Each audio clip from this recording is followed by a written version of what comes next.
the M&P, I think, looks a little better. It's got the better scalloped serrations. It's got some shape to the barrel.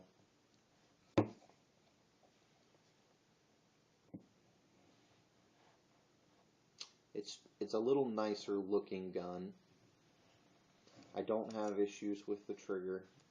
When I first got it, I had a little bit of problem with the reset, but I don't want to say that that's what the deal is. I'm not exactly sure what it is, but something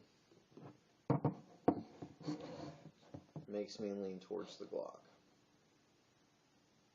That back strap's really sticking it up there. But something really makes me lean towards the Glocks. The M&P's never caused me any problems. Never had any malfunctions of any sort. It's definitely comfortable in my hand. I went ahead and I do have the night sights on the M&P. I just have the standard Glock sights on the Glock. I really like the Glock sights. I like them a lot.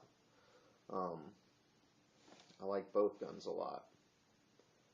But I'm thinking of possibly doing away with both of these guns, getting a 27 with the 9mm conversion barrel and a Glock 36. And then it'll be, do I like the Glock 36 better than the 27? I don't know. I've had a Glock 30. I really liked it. It was really thick in the hand. The Glock 36 is the thickness of the Glock 26 and the Glock 27 and the Glock 33. They're all about the same size when it comes to the slide. You'll notice, I don't know how well you can see it, but right here, there's a little part of the frame that sticks out farther than the slide on both sides. You can see where it comes out right here, and then it sticks out thicker. On the 36, the slide is a hair thinner than the slide on the 26, and it doesn't have this protrusion, so all of the frame is also slimmer. The whole gun is just a little bit slimmer, and you're carrying 45 rounds instead of 9mm rounds. I do have 12 rounds plus 1 because I have a plus 2 pinky extension, a 10-round magazine, and then we'll hold 1 in the chamber. And the 36 with the factory magazine holds 6 and 1 in the chamber. So you're looking at 12 rounds versus 7 rounds. However, I would have the plus 2 extension on my 36 as well. So that's going to take it up to a 9 versus 12 rounds. And doing a 45 versus a 9mm, that's not such a big difference anymore.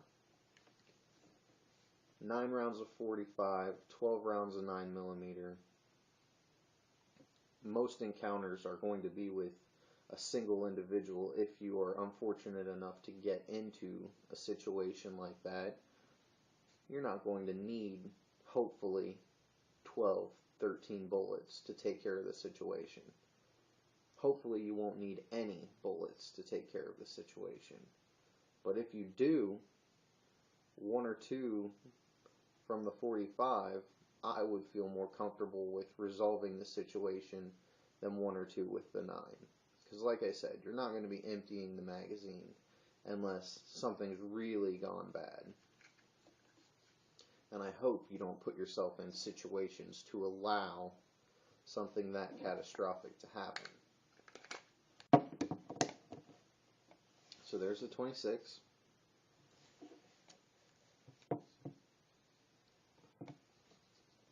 Again, compared to the 23. It's a smaller gun. I do like Glock. I could just get rid of the M&P and get the Glock 36, and I just don't know whether I should get rid of this little 26. It's been nothing but these two guns. I've had for a long time. The 26 was one of the first pistols that I got. I mean, I think when I turned 18, I bought a High Point and had it for a little while. Polished the feed ramps. I actually never had a single issue with that gun, with failure to feed, failure to extract. No malfunctions with it. I did polish the feed ramp as soon as I got it because of some of the videos that I had watched about it. But it's so heavy, it's such a chunk, it's ugly, and the next gun that I had was this Glock 26. And as you can imagine, there was just a world of difference. Fell in love with the 26. Next I got the 19. From the 19, I definitely felt I had shot the 40 calibers. I'd shot some 23s. I didn't mind the recoil. I liked the bigger round. So I went ahead and also got a 23. And then the Lone Wolf conversion barrel just made it too convenient to have one gun multitasking versus having two Glock 9mm and a Glock 40 cal with a barrel. So these are the guns. If it comes down to you can only choose one gun as of now, I'm taking the Glock 23 for its high capacity, its larger caliber, it's really easy to shoot, it's really accurate, it's really dependable. You can go all over YouTube and find torture tests on this thing. It's not going to fail you. Neither is the Glock 26. More than likely, neither is the M&P 40C. It's just, for whatever reason, I keep trying to find a gun to replace one or both of these, and I can't do it. I wanted this to be it. It's American made. It's a nice looking gun. It's a nice feeling gun. It's a nice shooting gun. But for some reason, I still lean towards the Glock. And that's just being honest. If this gun could be better than this gun, in my opinion, I would want it to. I like the feel, I like the look. But when it comes down to it, when I'm leaving and I've only got, one thing that I'm going to pick up, it's going to be this guy.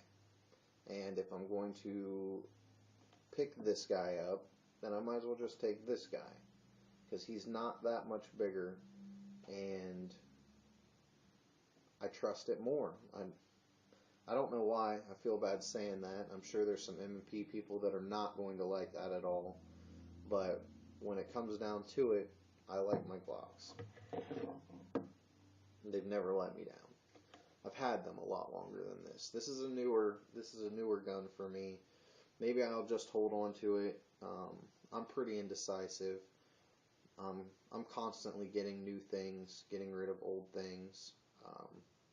I've shot so many different guns of this size, the compact and the subcompact platform. I didn't start doing videos until maybe a week or two ago, but I've shot so many different compacts and subcompacts that I just really feel that if you're going to carry a subcompact, this one would be the one to carry. If you're going to carry a compact, this one would be the one to carry. You've got 3 or 4 more rounds in this than you do in this. You've got about the same amount of rounds in this. Actually, you've got more rounds in this because it is 9mm than you've got in this. So when it comes down to it, these two are still my go-to guys. And I don't see that changing.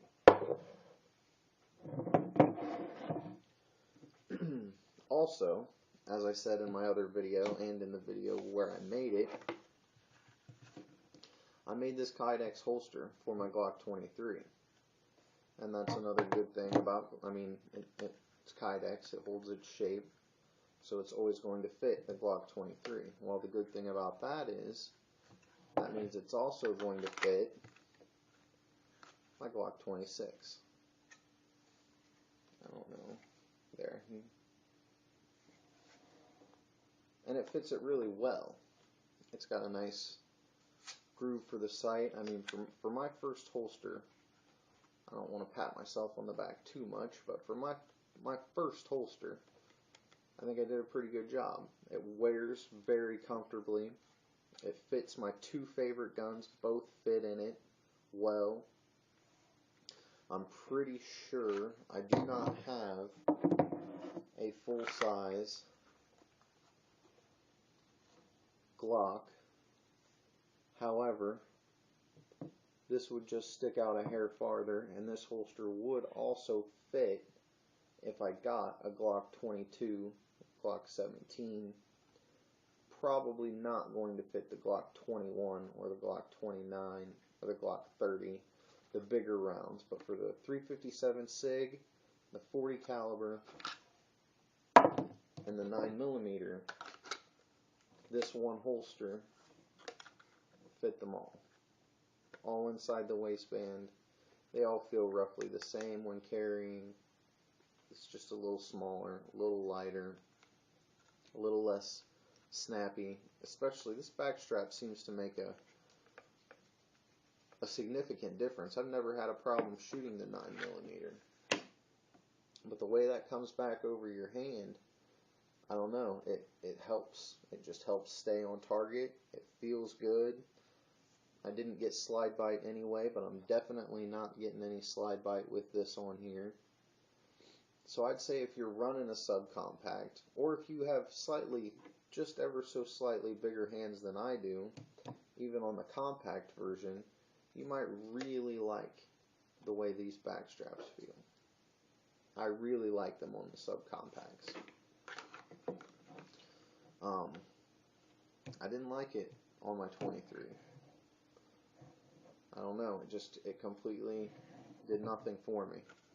It wasn't that I didn't just not like it. I mean, I really didn't like it, which is odd because it's almost the same gun. But I'd try it out. They're only $24.99.